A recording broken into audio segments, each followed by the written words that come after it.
Pues buenos días de nuevo a todas y a todas a este seminario doctoral del Premio Europeo Carlos V Antonio Tajani sobre la Unión Europea y el principio de solidaridad. Llegamos ya al último de los paneles de la jornada de este encuentro de 3 días, que en este caso va a presidir de nuevo el profesor Eric Bussière, con lo cual sobran las presentaciones. Simplemente, de modo breve, decir que él es catedrático Monnet de Integración Europea de la Universidad de Sorbona, París, uno de los padres de este seminario doctoral y que pues, conoce muy bien además los temas de los que se van a tratar, con lo cual simplemente agradecer al profesor Eric Bussière, el que nos está acompañando en este seminario, y darle la palabra para presidir y coordinar la siguiente exposición. Profesor Bussière, la audiencia es suya. So it's the last paper, the last presentation, and it's a very interesting paper because it's the first in our seminar to deal with the relationship with solidarity and new technologies. And I think it's very important. New technologies as a mean to build solidarity, but also the consequence, the legal consequence, the consequence of new technology on regulations.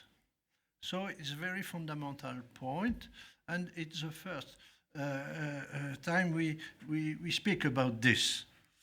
I think we'll have a lot of opportunity to ask questions about technological aspects and links between technology and law, but I just want to present now Patricia Gonzalez, because I'm not surprised by your paper about drones.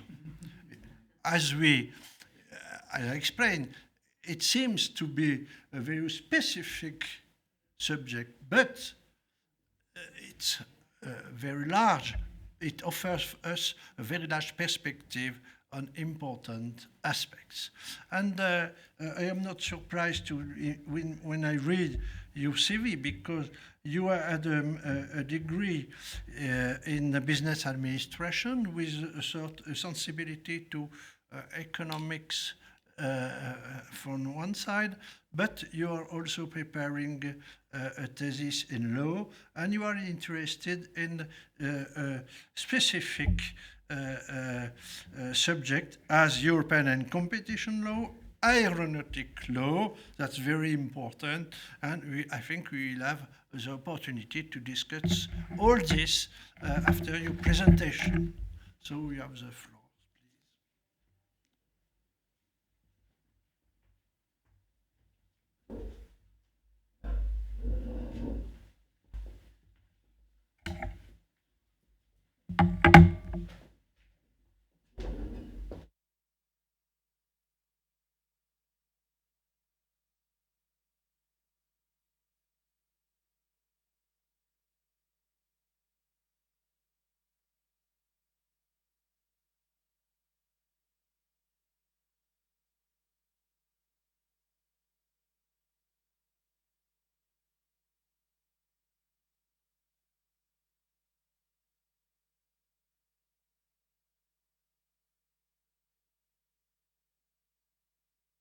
Y todas, en primer lugar, dar las gracias al profesor Bussière por sus amables y acertadísimas palabras en cuanto a que estamos en un tema, o voy a intentar abordar un tema de radiante actualidad, o al menos a mí me lo parece, espero que ustedes también lo compartan. Antes de nada, quiero agradecer a la Fundación Juste por la oportunidad que nos brinda, especialmente a Juan Carlos Moreno y a la profesora Freises, directores de este seminario, a Miguel Ángel Martín, coordinador de todo ello, agradecerle personalmente todas las ayudas que nos ha brindado cuando hemos necesitado, y asimismo a todo el tribunal que compone este seminario, pues nosotros somos una parte, pero ellos son otra muy importante. En segundo lugar, felicitar a todos mis compañeros. Soy la última. Mi compañero Rubén inició este seminario. Pensábamos que al final no iba a haber tantos nervios, pero debo decir que son los mismos como si hubiese sido la primera o la segunda, ¿no? Son los mismos. Espero estar a la misma altura que todos ellos. Les felicito igualmente. Me parece que han aportado un punto de vista diferente, cada uno desde sus investigaciones, a lo que es la solidaridad. Me gustaría empezar mi intervención con una reflexión personal. Cuando se me presentó la oportunidad de elegir realmente y de vincular mi tema de tesis doctoral con la solidaridad, en un principio me llamó la atención. Digo, bueno, realmente voy a poder ligar de alguna forma los drones con la solidaridad. Y claro, después llegué a la conclusión que los drones son actualmente una nueva tecnología que se emplea, por ejemplo, ante desastres o catástrofes naturales. La solidaridad ahí creo que resulta innegable. Pero de verdad, cuando seleccioné el tema, hace 2 años, si no recuerdo mal aproximadamente, jamás podría haber pensado que los drones podrían tener la repercusión que tienen y han tenido y que imagino que tendrán.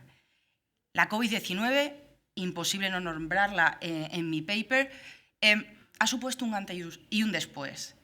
Y realmente me siento afortunada, también con unos nervios, porque espero que estas contribuciones puedan servir realmente para mejorar la prestación de servicios ante una situación de crisis por parte de las autoridades competentes.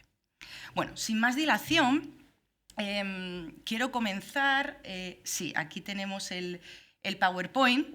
El título de mi paper es Los drones como herramientas al servicio del mecanismo de protección civil de la Unión para el cumplimiento de la cláusula de solidaridad. Antes de comenzar con la estructura de la ponencia, lo primero que seguro ya todos sabemos es que el número de catástrofes se ha incrementado de forma notable en la última década. Pero no solamente es que se haya aumentado, sino que sus efectos son cada vez más devastadores. Las autoridades internacionales, comunitarias y estatales ya han manifestado su preocupación al respecto. Ejemplo de ello no solo lo constituyen los diferentes documentos y planes de actuación, sino los mecanismos que hoy en día permiten coordinar acciones conjuntas. En el Premio Europeo Carlos V, en el año 2018, donde el galardonado periodista y expresidente del Parlamento Europeo, Antonio Tajani, pronunció una frase que creo que merece la pena reproducir de forma literal. El señor Tajani dijo: separadas, nuestras naciones son minúsculas e impotentes. Unidos, tendremos la fuerza de superar cualquier desafío. Esa frase, bajo ese alegato, no solo, desde mi punto de vista, se resume con gran acierto la naturaleza de la Unión y de los Estados miembros, sino que he intentado, a partir de ahí, construir mi contribución. Bien, como podemos ver en la presentación, voy a hacer una breve introducción, puesto que ya prácticamente la he hecho. Vamos, en segundo lugar, a destacar los aspectos fundamentales que han adoptado la Organización de Naciones Unidas en los últimos tiempos en relación con las catástrofes. Finalmente, vamos a bajar un escalón, nos vamos a la contribución de las instituciones europeas en el ámbito de respuesta ante las catástrofes, y yo he destacado 2 instrumentos, la cláusula de solidaridad y el mecanismo de protección civil, para finalmente, seguidamente, analizar el incremento de nuevas tecnologías ante una situación de crisis y cómo los drones están interviniendo. Y ya sí que final haré unas breves conclusiones.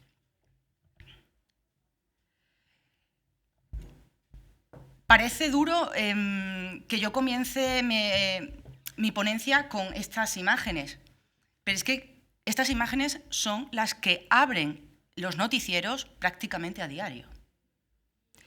Nos encontramos situaciones de incendios, inundaciones, derrumbes, terremotos, degradaciones de terreno, tsunamis.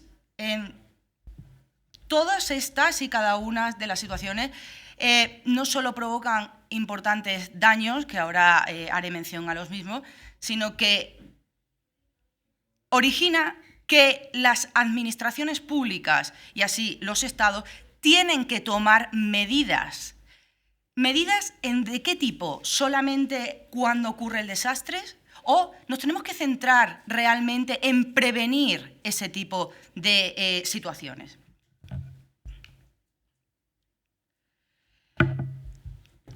He querido reflejar en esta diapositiva, quizás no se ve bien, son las muertes que se han producido durante el periodo de tiempo hasta el 2015 o 2012, no recuerdo, no lo veo bien, no lo recuerdo ahora mismo, 2012, las muertes que han acontecido en todo el mundo por diferentes catástrofes. Es solamente datos, yo solo aporto datos. El marco de acción de Hyogo, que posteriormente lo nombraré, recoge esas cifras. 700.000 personas perdieron la vida. Bien. Solo les pido que estos datos los intentemos retener.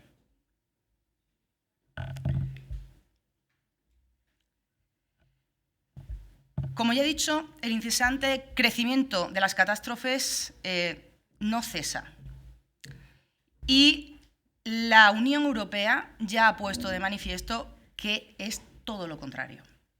Las últimas experiencias, inundaciones en Europa Central en el año 2021, incendios forestales en Norteamérica, igual en el mismo año, o la pandemia COVID-19, que se inició en el año 2019-2020 y que todavía, desgraciadamente, está con nosotros, son solamente algunos ejemplos que realmente ponen de manifiesto si los Estados y los organismos internacionales se encuentran preparados para afrontar las consecuencias tan devastadoras de los mismos. Tengo que destacar que la situación de riesgo cero o la ausencia absoluta del mismo no existe. No va a existir nunca. Podemos decir que el riesgo es inherente al planeta. Sin embargo, la frecuencia, la complejidad y la intensidad de las mismas sí pueden ser abordadas por diferentes instrumentos jurídicos, que en mayor o menor medida tratarán de mitigar esas situaciones. He destacado 3 textos de naturaleza internacional debido a su trascendencia en el ámbito, por supuesto, internacional, pero también comunitario. El primer texto que quiero destacar es el marco de acción de Hyogo para 2005-2015, titulado Aumento de la resiliencia de las naciones y comunidades ante los desastres. Este texto se configura como uno de los primeros documentos en determinar las directrices primordiales en materia de prevención y preparación del desastre con el claro objetivo de reducir los riesgos. Por ello, el análisis del riesgo, la coordinación y la cooperación se mostraban esenciales para mejorar las estrategias de actuación. Sin embargo, a pesar de su adopción, y aquí es donde, cuando os he dicho, intentemos retener esos datos que había comentado antes, durante el año 2005-2015 se registran más de 700.000 personas fallecidas, 1,4 millones sufren heridas, 23 millones de personas se quedan sin hogar y 1.500 millones de personas fueron perjudicadas. Además, como no puede ser de otra manera, se contabiliza igualmente las pérdidas económicas, que se fijan aproximadamente en 1,3 billones de dólares. Ante estas cifras, la Organización de Naciones Unidas abogaba por una mejora de aquellos aspectos que en un primer momento se consideraron satisfactorios, eran óptimos para abordar cualquier situación de crisis, pero demostraron claramente que eran insuficientes. Ante esta situación debemos plantearnos por qué, a pesar de la experiencia que avala a la ONU, el marco de acción de Hyogo precisaba de ser revisado. Desde mi punto de vista, la actuación de los poderes públicos tradicionalmente se ha caracterizado por brindar una mayor atención a los efectos que provoca una catástrofe. Es decir, disponer de una fuerte capacidad de respuesta y recuperación. Si el ciclo completo del desastre, como podéis ver abajo de la diapositiva, se compone de 4 fases, la primera es prevención, segunda preparación, tercera respuesta y cuarta recuperación, en un primer momento los esfuerzos se concentraban exclusivamente en las 2 últimas fases, es decir, en la respuesta y en la recuperación. Las autoridades entonces adoptaban una posición reactiva ante la catástrofe. En otras palabras, tenía que ocurrir para que realmente las instituciones y las administraciones, que serán más cercanas a los ciudadanos, comenzasen a intervenir. Por otro lado, debemos plantearnos la naturaleza jurídica del marco de acción. Pero en este sentido, en relación a la obligatoriedad o no de su desarrollo y ejecución, volveremos en unos instantes. El segundo texto que destaco es el marco, debido a las cifras, como ya he dicho, que a pesar de adoptar ese marco de acción de Hyogo se siguen registrando, la ONU consideró imprescindible modificar el planteamiento inicial. Y en este caso se plantea pasar de una posición reactiva a una posición proactiva al desastre.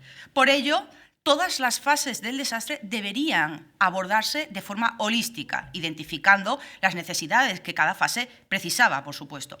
Bajo esta nueva perspectiva, la ONU adopta el segundo texto, que es el marco de Sendai. Actualmente está en vigor, claramente. Se aprueba en el año 2015 y la vigencia se extiende hasta el año 2030.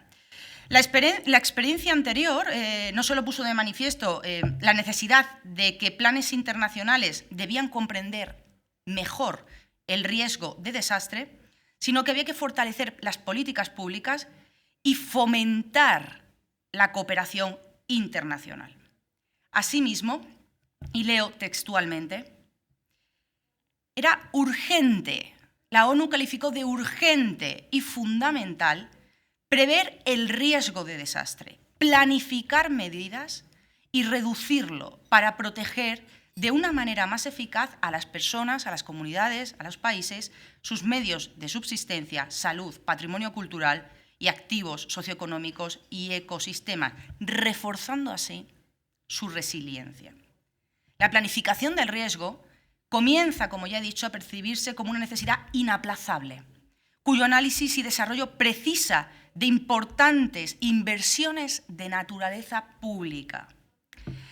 Dejando a un lado la inversión, que estoy segura que nuestro compañero Pablo nos puede dar más ideas, la adopción de planes para la mitigación de riesgo presentaba, independientemente de la financiación, importantes ventajas. La primera de ellas, se podían reducir riesgos, se disminuían costes, se adoptaban medidas preventivas específicas para el desastre, se evitaban situaciones que podían provocar pérdidas personales y materiales. Una de las cuestiones más importantes, se ofertaba a una sociedad certidumbre de la situación. Las administraciones públicas no se mostraban impasibles. Es decir, se daba certidumbre a esa sociedad. Se protegía, por supuesto, a los sectores más vulnerables de la población. Se podían identificar debilidades, amenazas, fortalezas y oportunidades. Y, por supuesto, se podía verificar la efectividad de los protocolos de actuación previos y corregir las posibles desviaciones. Todo ello si atendíamos a una planificación previa. Esa planificación previa, como vamos a ver, se puso de manifiesto en la ONU y la Unión Europea ha desarrollado y ha normativizado esa planificación o esa prevención. Antes de llegar a la intervención de la Unión, quiero destacar simplemente el último texto, la famosa Agenda 2030, adoptada por la Asamblea General de Naciones Unidas y los Estados miembros el 25 de septiembre de 2015. Es un plan de acción a favor de personas, del planeta, de la prosperidad, de la paz y de las alianzas. Pero todo ello, y aquí es donde yo creo que es una de las características principales de este texto, bajo una perspectiva mundial. En ese escenario se establecen 17 los famosos ODS, los Objetivos de Desarrollo Sostenible, y 169 metas. Todas ellas trabajan para las 3 dimensiones del desarrollo sostenible: la economía, la sociedad y el medio ambiente. Llegados hasta aquí, creo conveniente hacer una consideración, sobre todo de los 2 últimos textos destacados, el Marco de Sendai y la Agenda 2030, puesto que, por un lado, ambas publicaciones no solo coinciden en la necesidad de afrontar de forma eficiente los efectos de las catástrofes, sino que la evaluación del riesgo previo al desastre y las medidas preventivas debían abordarse con premura.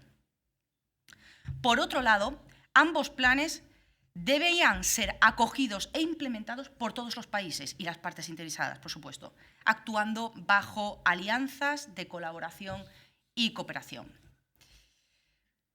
Sobre esta última cuestión, sobre la naturaleza de estos textos, voy a dedicar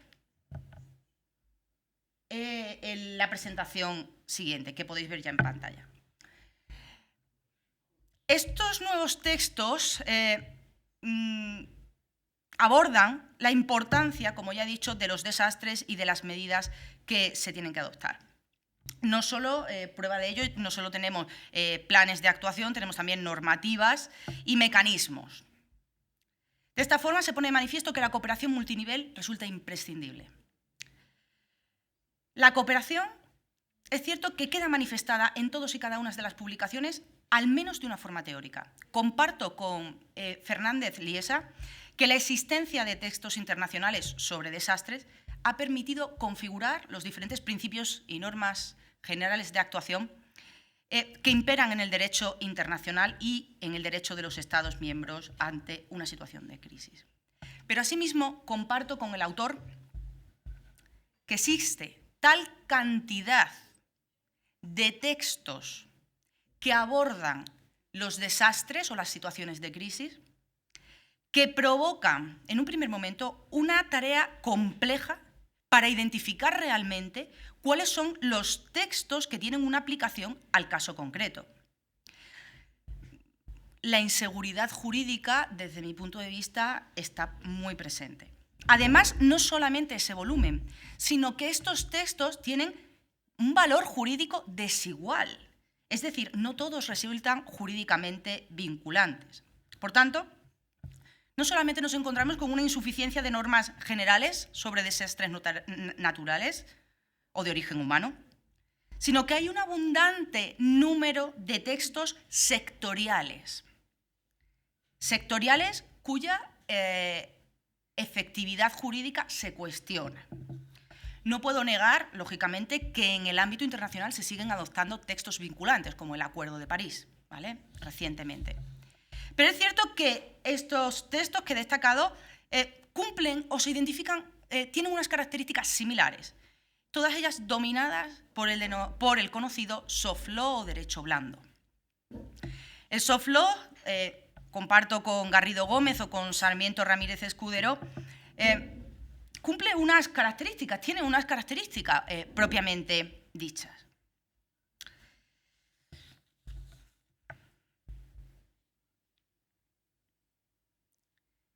Esas características son lo que ha posibilitado el éxito internacional de este tipo de derecho.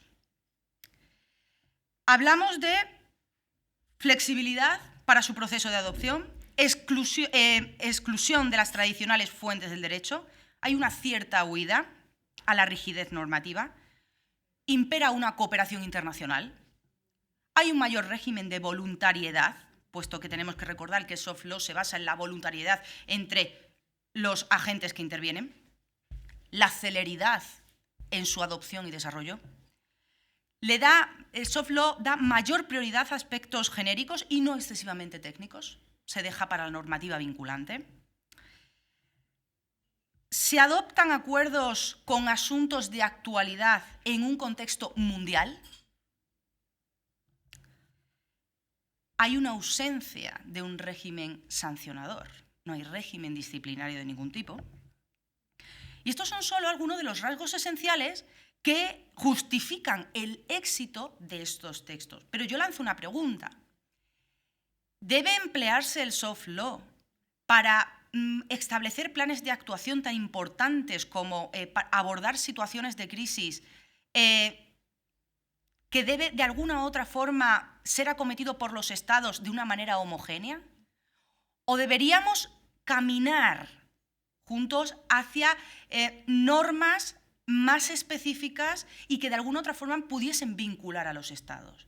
Puesto que las nuevas catástrofes, estamos viendo, no tienen por qué tener un límite fronterizo. Muestra de ello es la COVID-19.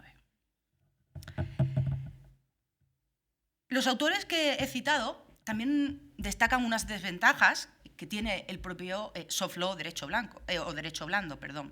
La primera de ellas, como ya he dicho, es que carece de efectos vinculantes. El que carezca de efectos vinculantes no obsta para defender de una forma taxativa la ausencia de efectos jurídicos frente a terceros, puesto que tenemos que recordar que la vinculación que adquirieron los estados cuando decidieron formar parte de la ONU y ratificaron la Carta de Naciones Unidas, especialmente en el artículo 55 y en el artículo 56 de la citada Carta, es donde se recoge, los estados adquieren un compromiso de todos ellos para adoptar medidas conjuntas o de forma separada en cooperación con la organización, para promover especialmente soluciones internacionales de carácter económico, social o sanitario. Otro de los problemas es, como ya he dicho, la inexistencia de un régimen disciplinario ante un posible incumplimiento por parte de los estados. En este caso, considero que si el Estado decide no acogerse a las directrices internacionales, priva a los ciudadanos de políticas públicas que de alguna u otra forma mejorasen el bienestar de ellos. Por ello, los podría situar en una situación de inferioridad respecto a los demás.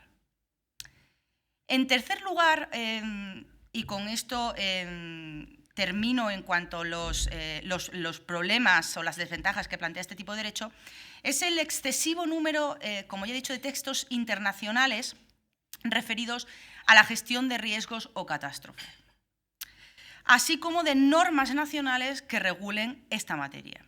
Esto no puede provocar nada más que confusión por parte de las autoridades competentes para realmente coordinarse en cuanto a la actuación a realizar. Podríamos encontrar un claro conflicto si nos referimos a la posibilidad de que las normas aprobadas por los estados no se encuentran en consonancia con las directrices internacionales. Si los estados disponen textos con una cobertura superior o más amplia a lo que dispone la ONU, no existiría mayor problema. Sin embargo, si se establecen condiciones más restrictivas o contrarias a lo que dispone la autoridad internacional, de alguna u otra forma encontramos dos instrumentos jurídicos difíciles de coordinar. La ONU, ante una situación de crisis, ya ha decidido no solamente que la prevención debe imperar en todos los planes, sino que la Unión Europea, como ya decía, ha implementado esas nuevas decisiones, ese nuevo cambio de paradigma en cada uno de sus textos. Por ello voy a abordar la contribución que realmente las instituciones europeas tienen ante una respuesta, ante la respuesta ante las catástrofes. Como ya he dicho, la experiencia ha permitido verificar que los incidentes no se circunscriben al ámbito territorial, sino que puede englobar clarísimamente a todo el continente o incluso al mundo. La actuación de los estados, por tanto, no puede realizarse de forma unilateral, sino que debemos reflexionar sobre esas respuestas conjuntas que engloban a países, organizaciones, agentes implicados. Para ello, como ya digo, la Unión Europea desarrolla diferentes mecanismos apoyándose en el Tratado de Funcionamiento de la Unión. Y a partir de ese Tratado de Funcionamiento voy a destacar la cláusula de solidaridad. Disculpad, antes de proceder a ello, quería, en relación con la solidaridad, son múltiples las actuaciones que ha llevado a cabo la Unión Europea en diferentes ámbitos. Por ejemplo, en el brote de ébola que surgió en África, la Unión Europea estuvo presente, en diferentes inundaciones. Actualmente, ¿qué voy a decir de la pandemia COVID-19? Ha habido un despliegue bastante importante, quizás ha tardado en que ese despliegue llegase, pero ha llegado, en abordar la situación sanitaria que ahora mismo nos encontramos.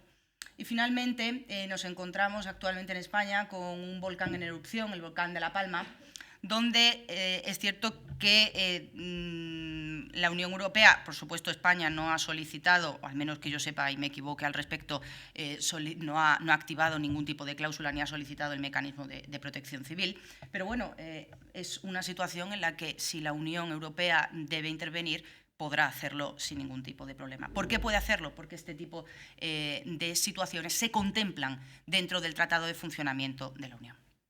Para ello, como ya he dicho, voy a destacar la cláusula de solidaridad. Bueno, soy la última y claro, ¿qué me queda a mí ya decir de la cláusula de solidaridad? Ya poco, yo ya puedo aportar poco al respecto, pero sí voy a matizar.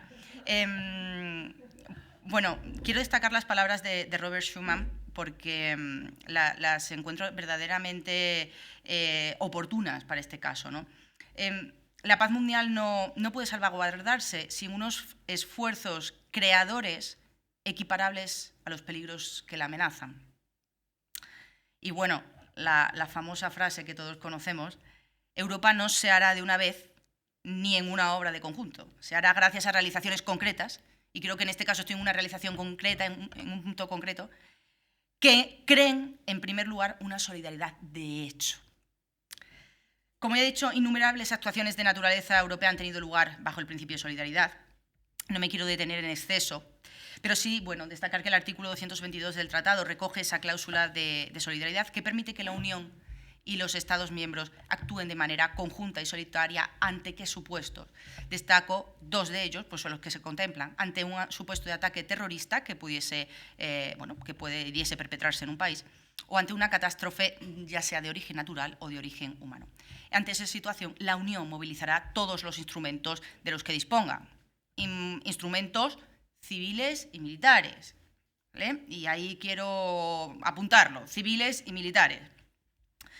Por tanto, si un Estado sufre un ataque terrorista o es víctima de la catástrofe, tradicionalmente sí han sido abordados de forma unilateral por el propio Estado. Pero lo que la cláusula de solidaridad plantea es una acción conjunta que permita adoptar medios e instrumentos complementarios, sin que ello afecte o pueda interceder a las competencias estatales. Y esto es realmente importante desde mi punto de vista. La cláusula de solidaridad comienza a desplegar su funcionalidad cuando las autoridades políticas de cada Estado lo solicitan. Es decir, se respeta tanto la identidad nacional como el principio de cooperación leal. Como ya he dicho, la Unión dispondrá de la movilización de instrumentos civiles y militares puestos a disposición por los Estados miembros. Por los Estados miembros, es decir, los Estados miembros tienen que, de alguna u otra forma, brindar esa ayuda, primero que puedan y que tengan capacidad para realizarlo, y posteriormente, como ya he dicho, bueno, poder abordar la situación que se pueda encontrar en cada país. Sin embargo, el Tratado de Funcionamiento no especifica cuál es realmente el procedimiento de actuación de las autoridades civiles y mucho menos de las castrenses. Algunos autores destacan que uno de los mayores desafíos de la cláusula de solidaridad no radica tanto en el planteamiento, sino en la celeridad que tiene que tener la Unión Europea para reunir todos los medios para afrontar una catástrofe. Quiero destacar que no debemos confundir la cláusula de solidaridad con la de asistencia mutua. La cláusula de asistencia mutua solamente se contempla para los supuestos de agresión armada en un territorio, ¿vale? O víctima de terrorismo, pero no para situaciones de catástrofe natural o de origen humano. En este caso, En este caso, no me da tiempo a extenderme sobre el caso francés, pero en muchos medios de comunicación, cuando Francia sufre un ataque terrorista en el año 2015, muchas notas de prensa decían Francia activa la cláusula de solidaridad. Francia no llegó a activar la cláusula de solidaridad. Francia primero estuvo en duda, pidió ayuda a los estados de la Unión, los estados dijeron que por supuesto se le iban a brindar, y fue posteriormente cuando activa la cláusula, pero de asistencia mutua. Varios autores lo que dicen es que ¿por qué activa asistencia mutua y no activó solidaridad? Bueno, pues algunas parte de la doctrina coincide en que esto se produce porque cuando tú activas la cláusula de asistencia mutua, la Unión Europea, las instituciones de la Unión no intervienen tanto, solamente se queda en el campo de los estados. Entonces no quiso Francia, no quiso que realmente hubiese una intervención directa por parte de la Unión. Seguro que el profesor Bouchier puede dar más datos al respecto. La cláusula de solidaridad, como ya he dicho, recogida en el artículo 222 del Tratado de Funcionamiento, no puede trabajar de forma aislada, ¿no? puede trabajar de forma aislada. Para ello, dicha cláusula, paso a la siguiente, diapositiva, sí.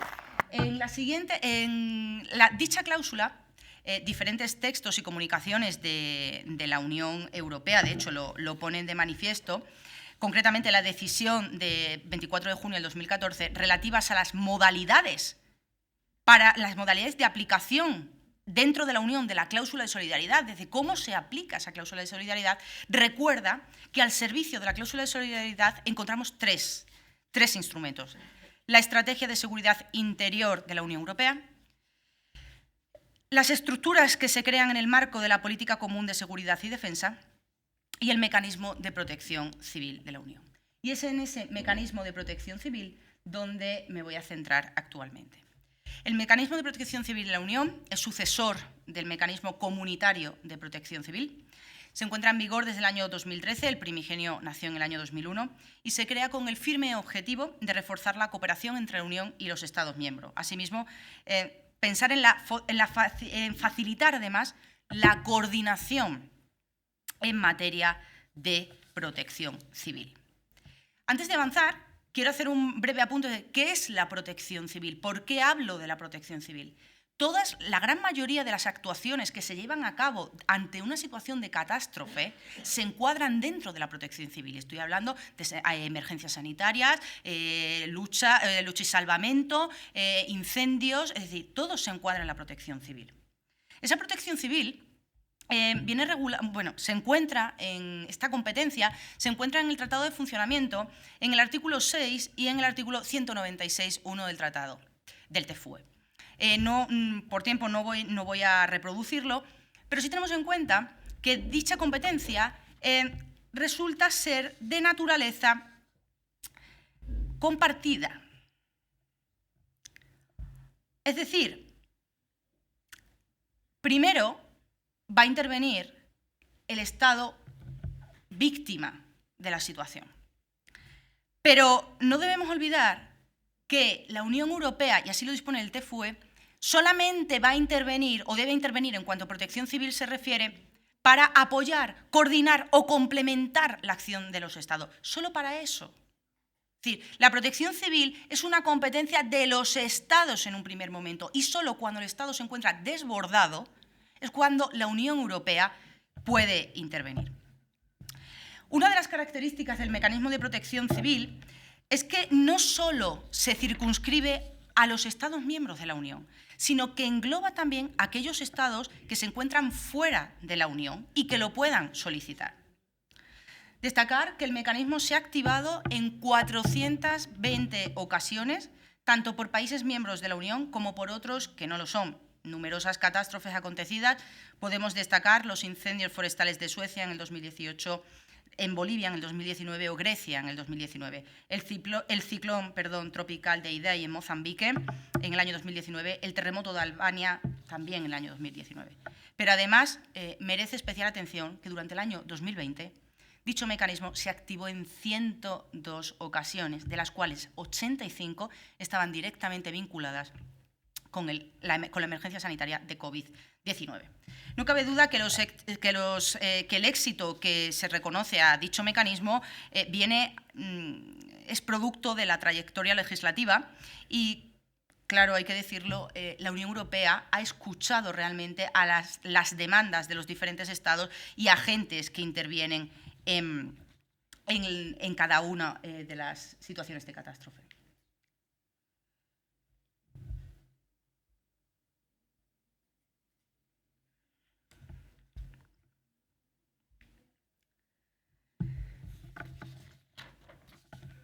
Voy a proceder a abordar el incremento de las nuevas tecnologías. No me quiero quedar sin tiempo para abordar este tema. El incremento de las nuevas tecnologías al servicio de las situaciones de catástrofe, y especialmente a los drones. Comienzo con una frase que la profesora Freixes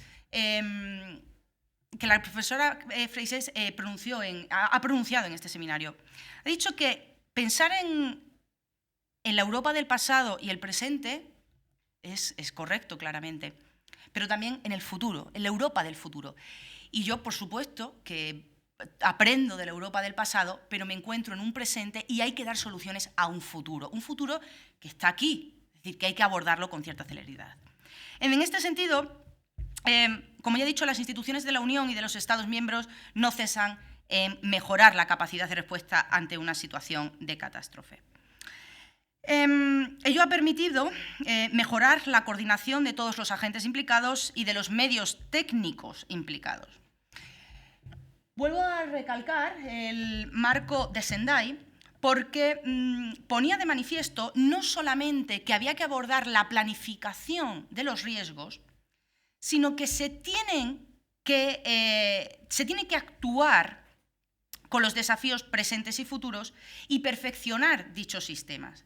Pero para ello debemos implementar diferentes medidas y destaca medidas de índole económica, estructural, jurídicas, sociales, sanitarias, culturales, educativas, ambientales, tecnológicas, políticas e institucionales. En la actualidad, el empleo de nuevas tecnologías resulta una opción, desde mi punto de vista, más imperativa que potestativa. La intervención de aeronaves tripuladas en situación de riesgo no es una novedad. El hecho de que se empleen helicópteros o cualquier tipo de avión convencional ya se venía haciendo años atrás. Sin embargo, el avance de la tecnología ha permitido que la industria aeronáutica haya podido desarrollar otros tipos de aeronaves. En este caso me refiero a las aeronaves no tripuladas, también conocidas como drones. Las aeronaves no tripuladas, también denominadas UAP o drones, esa calificación es porque en muchos textos podemos encontrar RPAs, se estaría refiriendo a aeronaves no tripuladas, pero están controladas mediante radiocontrol, y las aeronaves autónomas que a las instituciones europeas les daba un poco de reparo regular este tema, porque no es que no haya lógicamente ningún piloto a bordo de ningún dron, sino que es que no hay nadie que controle mediante control remoto esa aeronave. Realmente felicito también como ya he dicho, a las diferentes instituciones porque han incluido recientemente la regulación de las aeronaves autónomas y las han asimilado a las aeronaves que puedan ir pilotadas por control remoto. Entonces, cuando yo quiera hacer mención a drones o haga referencia a drones, me refiero tanto a los pilotados de forma remota como a los de forma autónoma. Ahora mismo la normativa los contempla ambos. En este sentido, como decía, los drones irrumpieron en nuestro espacio aéreo al servicio de la industria militar hace más de un siglo. Aparentemente no es nada novedoso. Y el desarrollo de la técnica y su utilización con fines civiles ha provocado que sea una de las herramientas con mayor potencial. ¿Dónde vemos ese potencial? Lo podemos ver en imágenes, en labores de vigilancia y control, el hecho de que se pueda prescindir de personal humano y que se pueda controlar en condiciones extremas y durante largos periodos de tiempo cualquier tipo de situación, como ahora mismo es el volcán de La Palma en España, permite, lógicamente, que se desarrolle con mayor fuerza esta tecnología. Asimismo, su habilidad en vuelo, ligereza y rapidez, pues bueno, son sus características principales. Asimismo, los drones plantean gran versatilidad debido, por ejemplo, a la captación y monitorización de parámetros ambientales, lo que permiten anticiparse al desastre. El hecho de que estas aeronaves puedan tener cámaras térmicas o infrarrojas permite, lógicamente, establecer un monitoreo de la situación en la que nos encontremos. Asimismo, en ámbitos de salvamento y ayuda humanitaria, el uso de software específicos y GPS no solo permite, y eso se ha llevado a cabo incluso por la Policía Nacional y por la Guardia Civil, emplear drones para buscar personas que se han perdido en bosques y realmente donde el acceso era verdaderamente complejo. Sin embargo, y el último, perdón, que sí lo voy a destacar, que es en situaciones de emergencia sanitaria, ya está siendo probado y ya se está utilizando emplear el dron para llevar un desfibrilador a aquellas zonas donde sea más importante. Evidentemente, el tiempo de respuesta ante una situación de emergencia es vital. Hace pocos días destacaban también que en territorios de Ghana, donde es muy difícil acceder, se están empleando drones para llevar dosis de vacunas contra la COVID-19. No cabe duda de las ventajas del uso de estas aeronaves ante situaciones de crisis. Sin embargo, como ya digo, el marco jurídico que define el empleo de estas aeronaves en situaciones de crisis es casi inexistente. Y aquí es donde quiero ya puntualizar. Los planes de acción que encontramos no prevén de forma concreta el uso de drones por parte de Protección Civil. La competencia, como ya he dicho, recae en parte en los Estados miembros y es complementaria entre la Unión Europea y los Estados. Por tanto, el régimen jurídico que actualmente nos encontramos no finalizará hasta el año 2023, realmente no se implementará de forma completa hasta el año 2023 y no prevé un marco específico para estas aeronaves. Para estas aeronaves me quiero referir en estas situaciones, puesto que ante una situación como, por ejemplo, incendios, control de fronteras, lucha, salvamento, situación de emergencias, entran dentro de la categoría de operaciones no EASA. EASA es la agencia estatal, la Agencia Europea de Seguridad Aérea, y no contempla estas actuaciones, es decir, excluye a las aeronaves que se empleen para estas cuestiones. ¿Y dónde, entonces, cuál es el marco jurídico para estas aeronaves? Pues la Unión Europea lo ha dejado claro, recae en los Estados miembros. Claro, este tipo de cuestiones están muy relacionadas con ámbitos como la seguridad, la defensa nacional o la protección civil. Materias que pueden resultar afectadas en una situación de crisis, y el empleo de drones en labores de prevención debe ser regulado en consecuencia, como he dicho, por cada Estado miembro. Esta situación provoca dos cuestiones. La primera de ellas es que el hecho de que cada Estado regule de forma unilateral el empleo de estas aeronaves pues va a provocar cierta descoordinación. Y seguidamente tenemos que tener en cuenta que estas aeronaves son utilizadas por autoridades públicas y por tanto, como he dicho, formadas al efecto.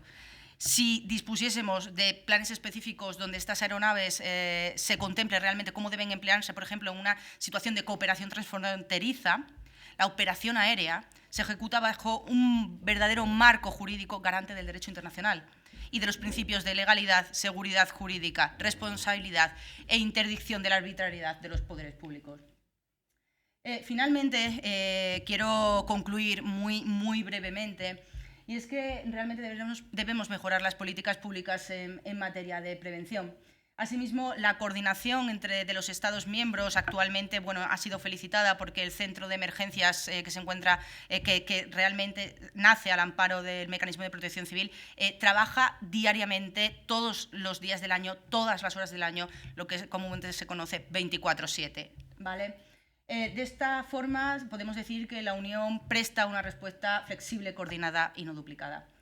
En referencia a las nuevas tecnologías, evidentemente deben implementarse, pero no debemos olvidarnos de que esas nuevas tecnologías no deben fraguarse exclusivamente teniendo en cuenta a instituciones estatales. La acción local es muy importante, puesto que son realmente las autoridades que están más cerca del ciudadano y son las primeras administraciones públicas que van a intervenir. Entonces, creo que se debe contar con el papel de las entidades locales y estudiar realmente los puntos geográficos concretos donde deben ubicarse todos estos medios. Y finalmente, hablar del sistema de financiación.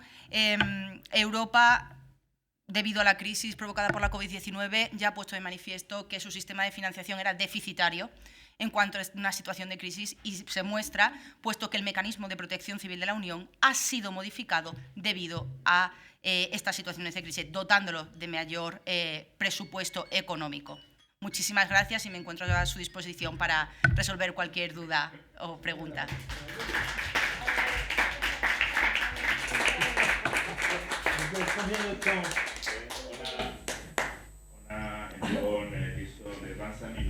Parfait. So thank you very much. I agree with it. Muchas gracias. Estoy de acuerdo con tu trabajo, pero creo que necesitamos complementar la información. Has hablado de drones.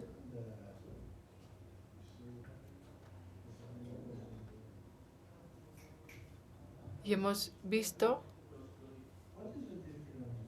¿Cuál es la diferencia que se puede mencionar entre un dron y un avión, un helicóptero y los satélites, desde el punto de vista de la prevención? Con un satélite también se puede grabar, se puede ver. Entonces, creo que nos podría resultar interesante entender cuál es la innovación que traen consigo los drones. Lo siguiente es que nos has hablado de la dificultad para crear normativas europeas con respecto al uso de los drones. Pero lo que me gustaría preguntarte es si hay normativas o regulaciones para los satélites. ¿Y cuáles son las diferencias entre ambas normativas? ¿Cuáles son los aspectos específicos de los drones? Mi tercera pregunta es, ¿por qué es tan difícil recrear esas normativas? ¿Es porque esta nueva tecnología a menudo tiene un doble uso? Son tecnologías de doble uso. Con un dron se puede anticipar, pero también se puede utilizar para fines de inteligencia. También se pueden tener actividades militares o violentas. Si fuera terrorista, a lo mejor puede utilizar un dron para planear una acción. Hay una cierta incertidumbre ahí y creo que sería interesante precisar estos puntos. En tu trabajo, además, hablas de catástrofes naturales, pero también se puede hablar de catástrofes terroristas. Si se quieren prevenir catástrofes terroristas, se pueden utilizar drones, pero ya no es lo mismo, porque ahí son actividades de inteligencia. Esta mezcla de potencialidades debe ser abordada. Y me parece que sería un debate muy interesante.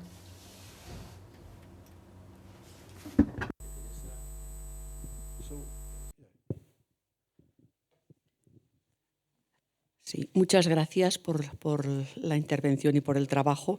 Disculpa que haya salido, pero era una necesidad perentoria. Solamente quería plantear una pequeña cuestión y es el hecho de la responsabilidad de quien esté manejando el dron. Porque, claro, no es una tecnología que en principio, digamos, podemos decir que es neutra, pero los efectos que puede producir su uso no son nada neutros. Entonces, alguien tiene que ser responsable por todo aquello que esta tecnología produzca. Sería una pequeña aportación a tu trabajo y gracias por todo lo que has hecho.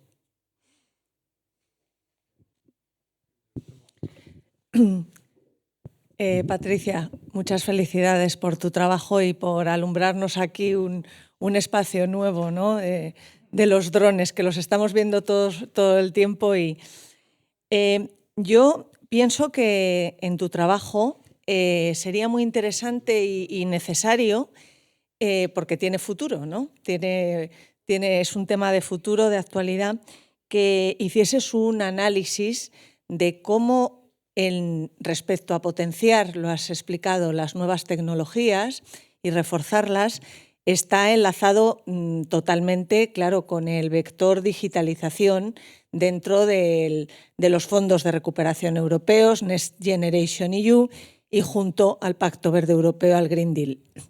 Entonces, aquí yo creo que, como efectivamente todo lo que despliegan los drones a nivel normativo, a nivel regulatorio, a nivel responsabilidad, como muy bien ha explicado ahora, ha expuesto la profesora Freixes, yo creo que sería muy importante dar luz y enlazarlo con que, aunque la Unión Europea es cierto que respecto a otros mercados emergentes, continentes, no es fuerte, no va en el avance de la inteligencia artificial, de la robótica y, por tanto, de la digitalización y de la tecnología, pero sí que la Unión Europea pone su sello permanentemente y es fuerte, es poderosa y tiene su gran papel en el marco regulatorio. El marco regulatorio europeo, en la carrera, vamos a llamarla así, de la digitalización, es sin duda el sello que la Unión Europea, que la UE, tiene que poner a todo lo que tiene que ver con las nuevas tecnologías y, por tanto, con la digitalización. Entonces, yo creo que aquí tienes un campo importante que aúna nuevas tecnologías, digitalización, robótica, inteligencia artificial y Unión Europea, marco regulatorio y la necesidad siempre de normas de responsabilidad compartida y de unas reglas que definan todo, en lo que la Unión Europea es mayor de edad respecto a otros continentes. Gracias. ¿Respondo ahora, Miguel Ángel? Bien. So, if no more questions, yes?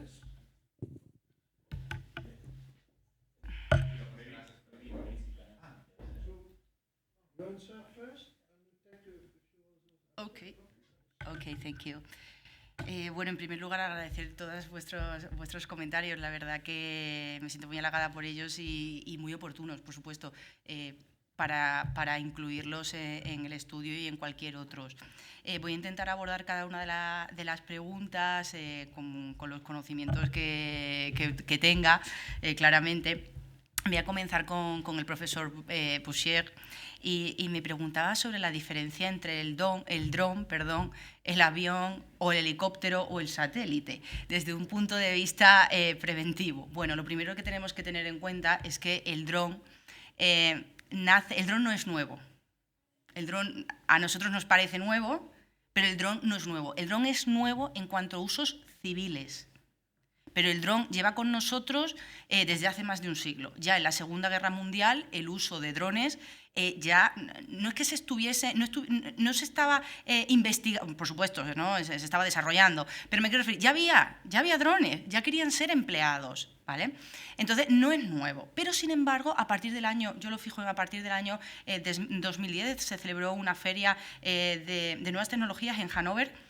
Y bueno, hay varios autores que se ponen de acuerdo y que dicen que realmente comienza, ¿no? A partir del año 2010 el despliegue de estas aeronaves en el ámbito civil.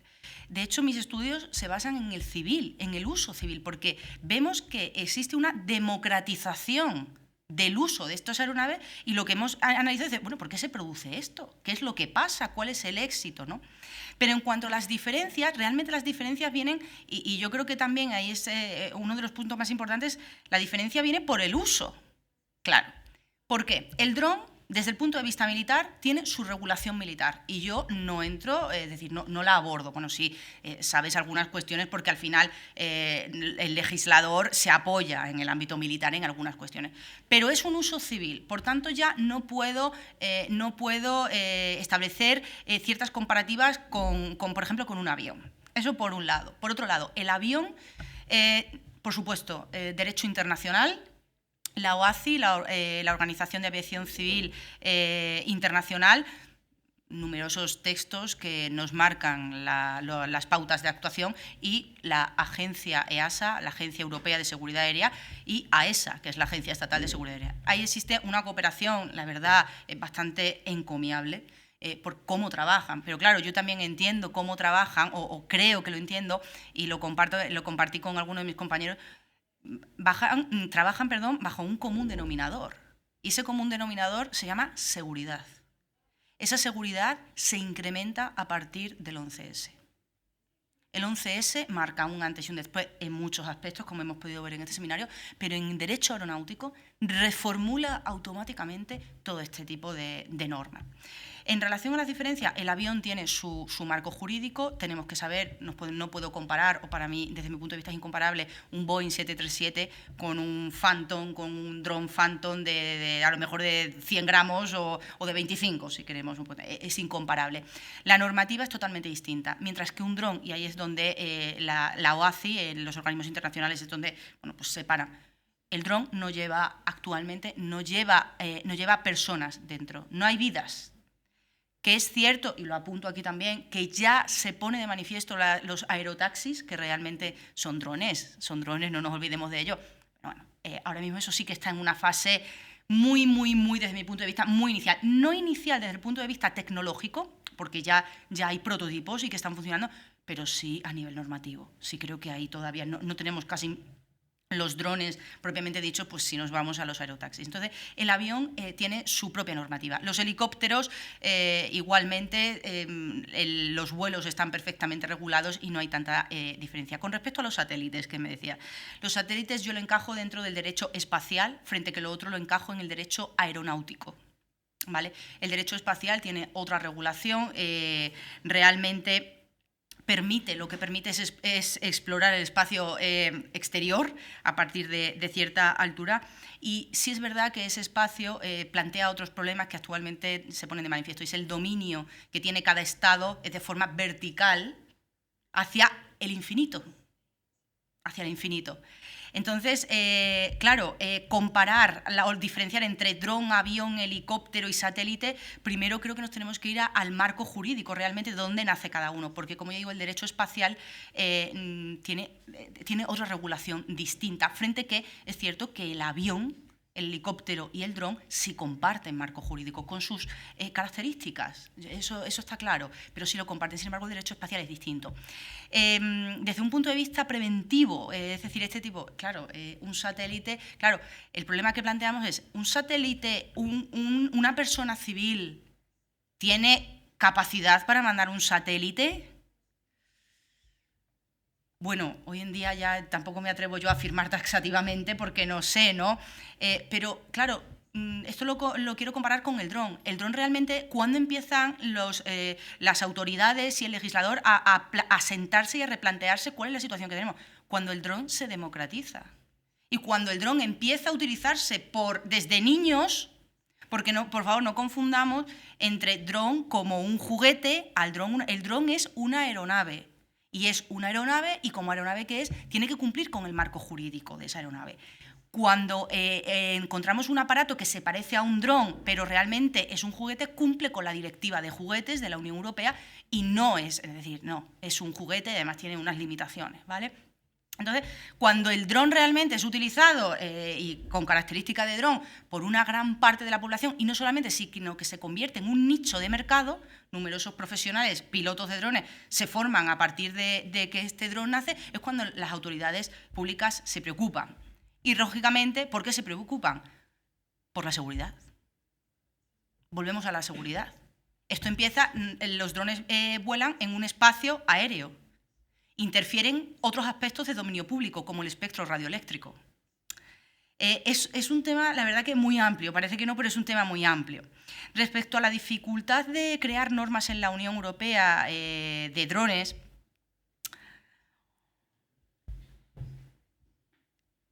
sí la ha habido.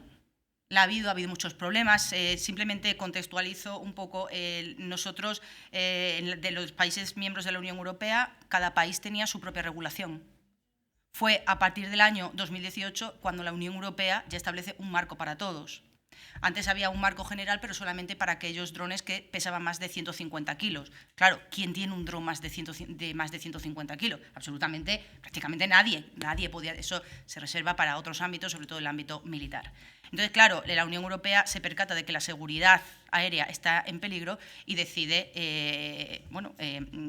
establecer ese marco jurídico, que es para todos los Estados miembros, pero hay ciertos aspectos que afectan a competencias estatales, como es seguridad, defensa nacional, investigación, y dicen, ahí yo no entro, ahí yo no entro. Eso depende de cada Estado. ¿Qué pasa? Que nos encontramos ante una situación, y es lo que he intentado poner de manifiesto, es decir, en una situación de catástrofe, donde realmente tienes que actuar de forma rápida, me encuentro el primer escollo en que mi marco jurídico no me permite porque no estoy amparada por la normativa europea y si yo tengo un incendio en la frontera con Portugal, muy cerca, yo no puedo pasar mis drones para allá.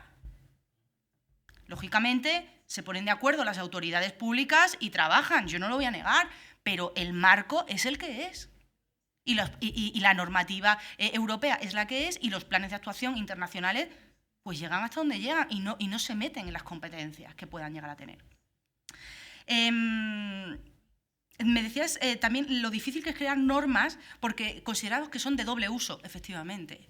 Hay varios estudios que lo ponen de manifiesto que la percepción que tiene la sociedad sobre los drones va mejorándose, pero no es nada positiva. Los drones se asocian con guerras, se asocian con armas, porque en un primer momento nacieron para ello, nacieron también para actividades de reconocimiento militar, pero bueno, finalmente pues se saben que puedes portar armas.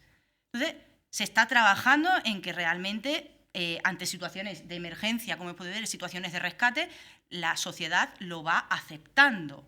Porque otro de los problemas que también plantea es el hecho de posible vulneración de derechos fundamentales. Las cámaras, como las cámaras que pueden portar cada una de las aeronaves, hace unos años yo creo que sí realmente era un problema, pero ahora mismo la Unión Europea en su normativa lo dice. El responsable, y aquí con la pregunta de la profesora Freixes, en relación, los responsables son los pilotos y operadores. Y usted tiene que cumplir con la normativa de protección de datos. Y si usted no cumple, se le van a aplicar las sanciones. Y aquí es un punto que no, por falta de espacio yo no puedo abordar, que es realmente, lo discutimos, los que trabajamos en esto, el régimen de responsabilidad que se aplica a los drones depende de cada Estado. Si yo me voy al Estado español, el Estado español no tiene un régimen específico para los drones. Aplica las mismas sanciones que para un avión. Y para mí es incomparable. Todos producirán daño, pero para mí es incomparable el daño que provoca un avión de una compañía aérea que un dron de 8 kilos. Va a producir daños, yo no digo que no, pero no me puedes poner 3 millones de euros, no es equiparable. Y ahí todavía el legislador español todavía no ha resuelto esta cuestión, ¿vale? Siguiendo con el doble uso, efectivamente, como ya he dicho, se asocia con cuestiones de guerra, pero se va ampliando esos beneficios y ventajas que plantea el uso de esta aeronave. En relación a las responsabilidades, como ya decía, efectivamente la normativa europea ya dispone de que los pilotos, dependiendo de los grados, recomienda que todos los pilotos tengan un seguro de responsabilidad civil. Todos. Es cierto que en algunos casos no es obligatorio. Si yo tengo un dron de 250 gramos, es así, no te lo requiere, ¿vale? Está estudiado perfectamente cuando un dron realmente provoca un gran daño, es cuando el impacto es superior a 8 julios frente a una persona. Entonces la responsabilidad sí se contempla, sí existe. Pero como ya he dicho, creo que a nuestro legislador europeo todavía le queda por depurar esas responsabilidades. El mecanismo administrativo lo lleva todo EASA, todo pertenece a ESA, entre EASA y AESA. La Agencia Estatal de Seguridad Aérea es competencia nuestra y es la encargada de depurar responsabilidades y de controlar todo el uso y todo este mercado y asimismo regular las autorizaciones de pilotos y operadores. En relación a lo que me indicaba la profesora del Río, absolutamente de acuerdo con usted, no puedo decir otra cosa.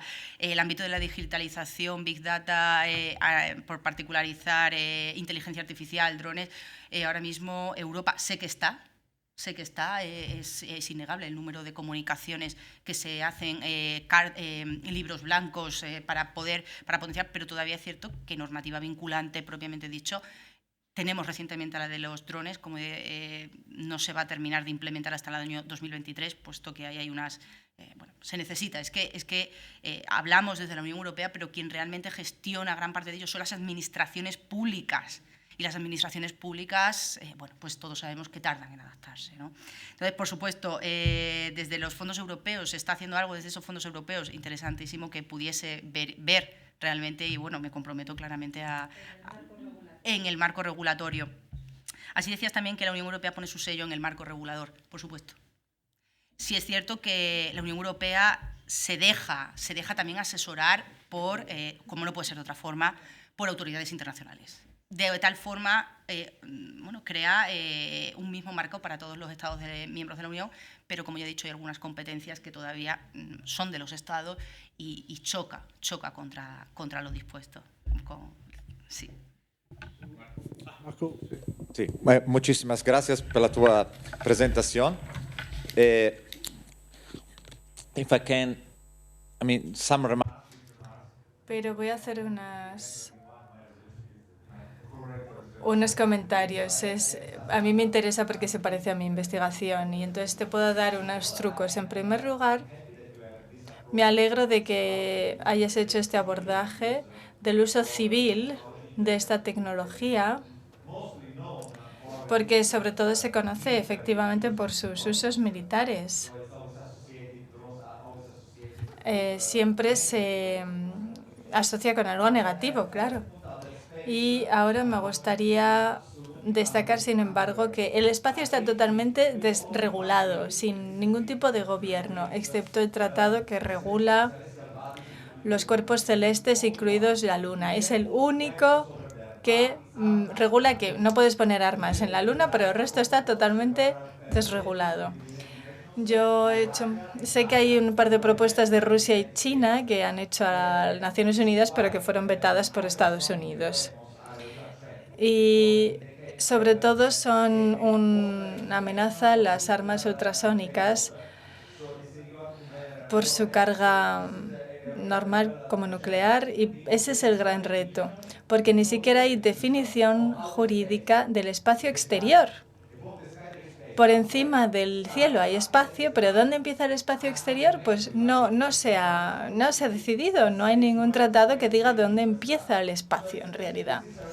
Así que al final es un asunto bastante espinoso.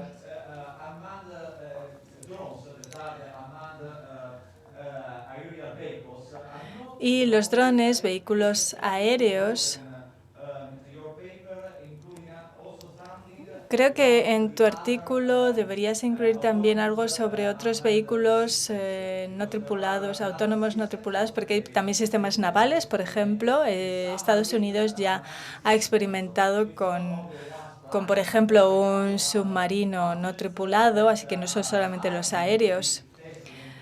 Así que yo creo que en el futuro se probarán y se utilizarán más dispositivos no tripulados. Y lo último, otra cosa, es que se habla mucho de la inteligencia artificial y también de los drones dentro de la Convención de las Naciones Unidas sobre la limitación de las armas. Hay un grupo intergubernamental que se llama DigiLoS, que tiene expertos sobre sistemas de armas autónomos letales. Hay muchísimo debate al respecto y hay estados que quieren dar todo el poder a las máquinas y que además con aprendizaje máquina e inteligencia artificial toman decisiones por sí mismas con sistemas autónomos.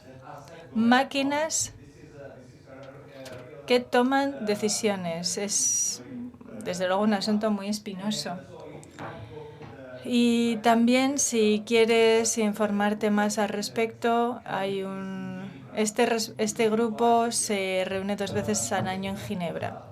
Y solo por cerrar ya, por terminar ya, te sugiero también que consideres la propuesta de la Unión Europea, que está en borrador desde hace 2 meses, para la normativa forzada, la regulación forzada de la inteligencia artificial, pero que no tiene en cuenta el empleo militar de la inteligencia artificial.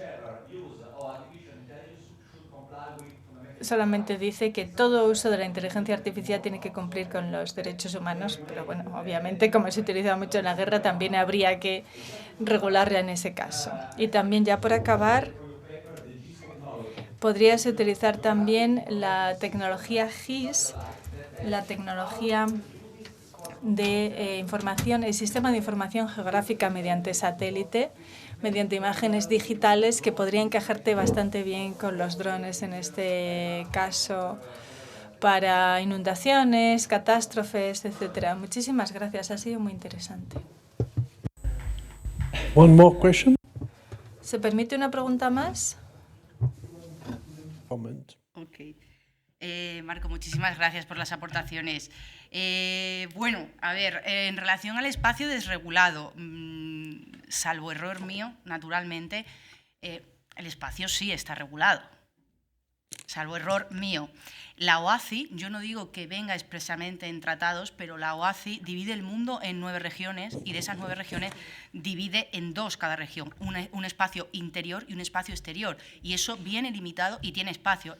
Concretamente, el espacio interior va desde el suelo hasta los 7.600 metros de altura y el espacio exterior va desde 7.600 metros al infinito.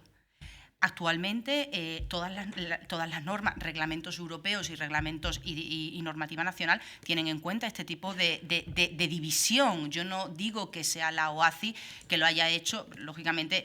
Tengo que ir a la fuente, porque la OACI es el organismo internacional que se encarga de organizar todo lo relativo al espacio aéreo y a la aviación, ¿vale? Entonces, desconozco, tendría que mirar expresamente qué disponen cada uno de los tratados al respecto, pero sí el espacio aéreo es que está perfectamente dividido porque se sabe qué tipo de aeronaves son las que pueden operar. Si no, esto no se podría, no podríamos ir de aquí a Madrid ni de Madrid a Colombia, es que no podría. Es decir, todo el espacio está regulado. Respecto al sistema naval no tripulado, conozco ese tipo de vehículos, pero ¿por qué no los abordo? Es interesante, cuanto menos, porque la regulación jurídica es totalmente distinta, el marco normativo es totalmente distinto. Claro que sí existen, sé que se están usando submarinos sin ningún tipo de problema, pero claro, tenemos que pensar que este tipo de